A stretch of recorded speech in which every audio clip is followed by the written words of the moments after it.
While protecting the president, I suddenly noticed the bodyguard's gun holster was open. At that moment, I knew something was wrong, but seeing the bodyguard didn't seem suspicious.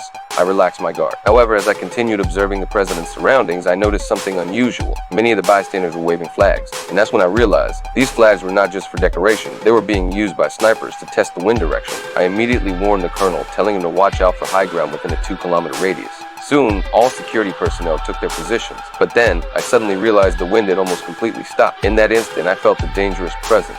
Wind matches is set up. Take them now. Send in the ERT team. Take out the steam. That's when I understood. This presidential protection mission was actually a plot against me.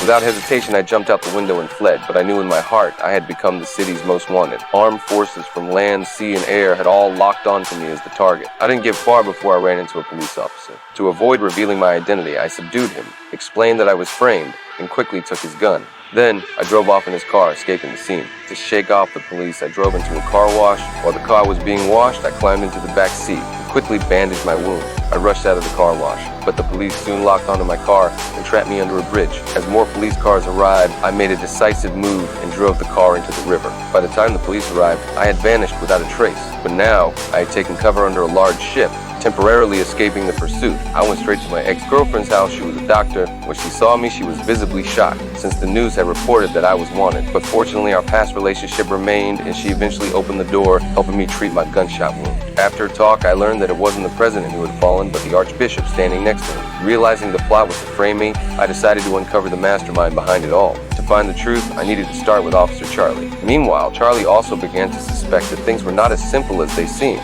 So, Charlie started investigating the high ground around the venue, discovering several small holes drilled into it. But just as he was about to investigate further, Charlie was captured. The killer was preparing to stage an accident, making it look like Charlie died from suicide. In a critical moment, I quietly appeared, saving Charlie. We made a pact, deciding to work together to find the mastermind. Next, we headed to a mansion, where a skilled weapons manufacturer lived. Someone who had contact with some of the world's top assassins. I went straight to the point, asking him who else could kill from 2 kilometers away. He said there were only 4 people globally. 2 of them were dead and 1 was missing. Hearing this, I had a suspect in mind. The person who killed the disabled man nearby. At that moment, the killer had already sent people to my ex-girlfriend's house and had taken her hostage.